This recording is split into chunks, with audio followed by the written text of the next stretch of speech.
And John, tell them that the champagne is the toast right on the table. Yes, I get orders from Ida. The champagne is right here. That's for the toast. Okay, well, thank you all for coming to enjoy the celebration with my uncle and all the family. You know, many of you who know me know that I'm a lecturer at a university, so I'm used to 1 hour and 3 hour segments. So if you see me reading off this, it's so I keep it short.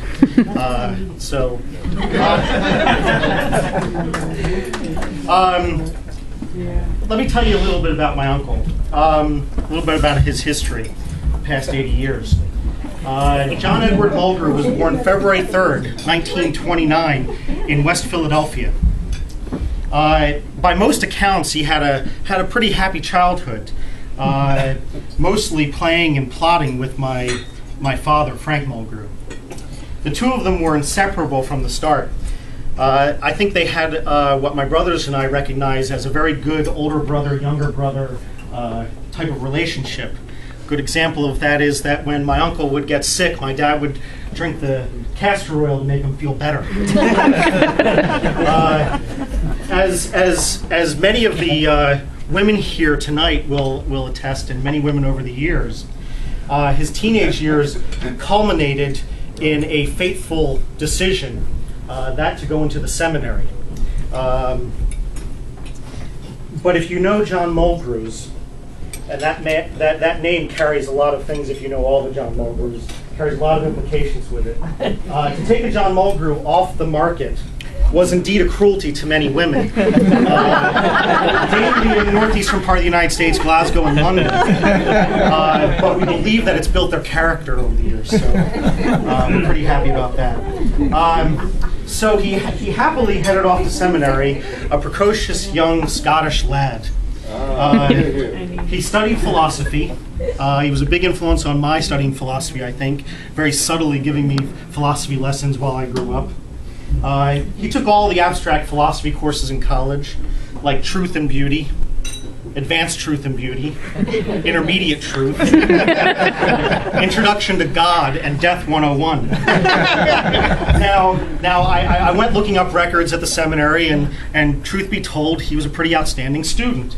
But I did find one blemish on his record from his freshman year in college. In his freshman year, he was caught cheating on a metaphysics exam. A metaphysics exam. Apparently, he was looking into the soul of the boy next to him.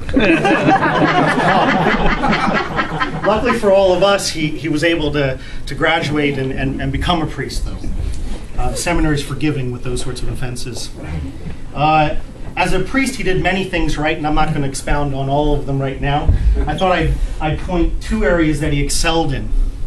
One was finance.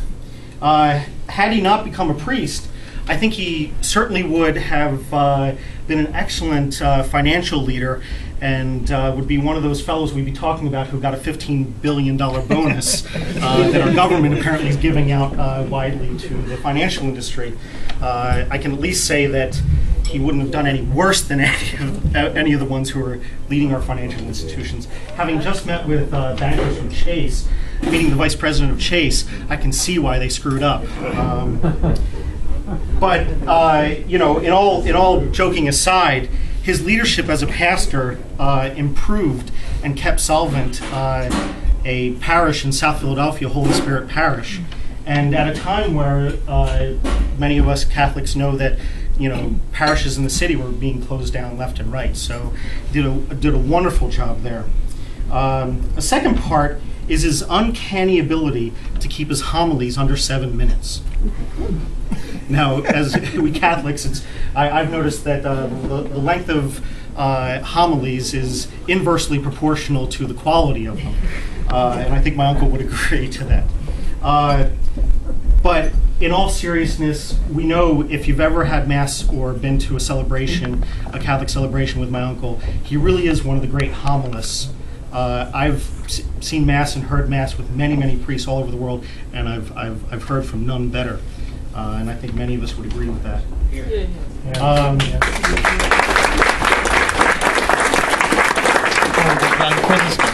I think it points to he, like many Mulgrews, are really teachers. And before we get too serious, he was a professor at LaSalle, and he also taught at, was it Cardinal Doherty? Could you imagine being a boy in one of those classes, being a teenage boy learning from him? But I'm sure there are many memories that they have. Many have seemingly survived.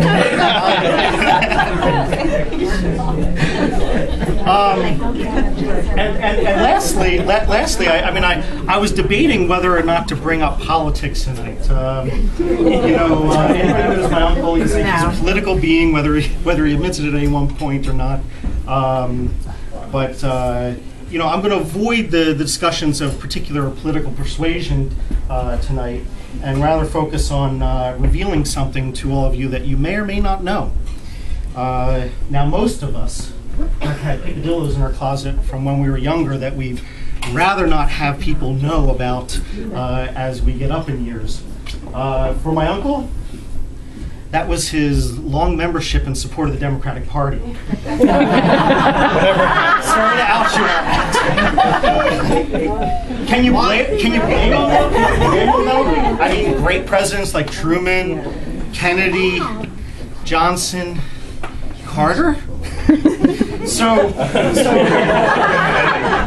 he matured and left his youthful indiscretions and eventually became a Republican. I've been working on him to completely move over to the dark side and become a libertarian, but he's not. He's sticking Republican right now. No matter what you call him, no matter what stripe you are, my uncle has had many names over the years. One is John, my brother John, my dad would call him.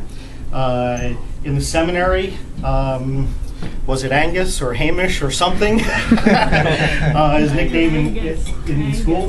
When we were younger, my brother during one basketball game came up with the name Funky Unky, which I think he didn't enjoy for too many years.